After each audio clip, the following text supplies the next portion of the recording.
مرګري لږ وخت دپاره د خپل مرګ مراقبه وکړي. مونږ وخت په وخت باندې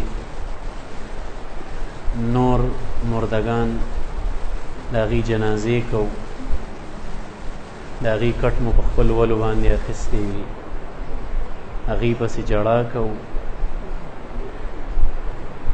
تاسو لږ د خپل مرګ باره کې سوچ وکئ چې ما باندې هم د مرګ وخت مې راغی، فرشتې رانه روح واخیستو او زم یو بېجانه وجود پاتې شوم. تر اوسه پورې ما دا سوچ کولی شو چې څه ښه عمل وکړم، اوس زما وس نشته دی چې زه څه ښه عمل وکړم. زما رشته داران هم تلوار کوي چې د ده دا وجود د دې کور نه به څومره زر وباسو.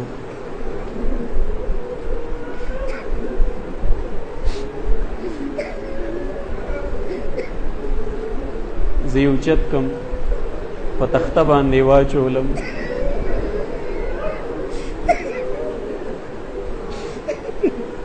زما په خپل وجود باندې اوس هیڅ وس نه رسي. ما نه کپړې لرې کړي، هغې مې لمبۍ.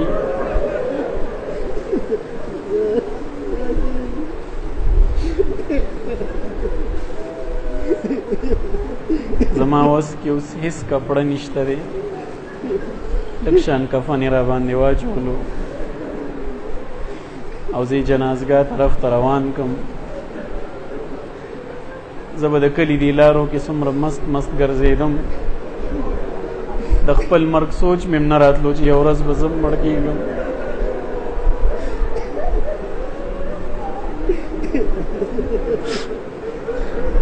قبرستان ته یې زه ورسولم، هلته اوس زما جنازه کوي. جنازې نه پسې زه قبر ته ور روان کړم.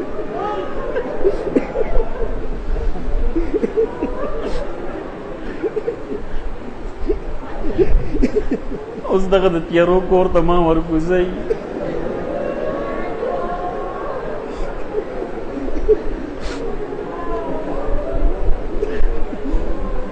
زه یې په لحد کې کېښودم، تختې را پسې را بندې کړې.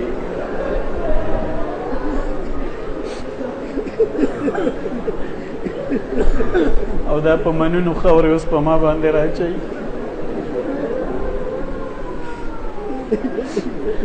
لږ شان را سره خپل خپلوان کېناستل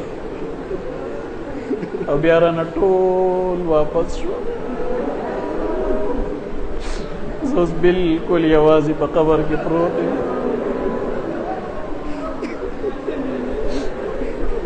د سوال و جواب فرشتې راغې، هغې اوس ما نه تپوس کوي من ربک، ما دینک، من نبیک. زه به دوی له جواب څنګه ورکوم؟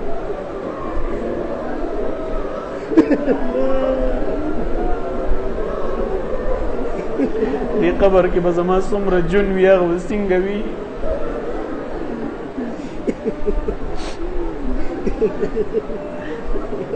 د حشر میدان دی، د الله جل شانه په مخ کې ولاړ یو.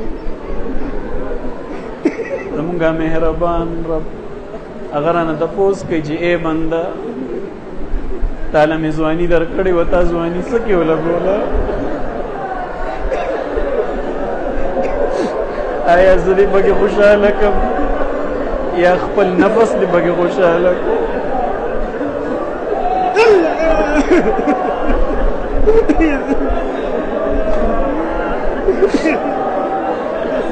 تاله ما مال درکړی و، مال مې وګټلو، څنګه بیا دې خرچ کم ځای کې کو؟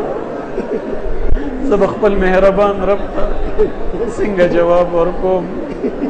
زما رب خو ډېر پوهې دی، هغه زما په هر خبره باندې پوهیږي دروغ نه چلیږي هلته به خپل مهربان رب ته څنګه جواب ورکړو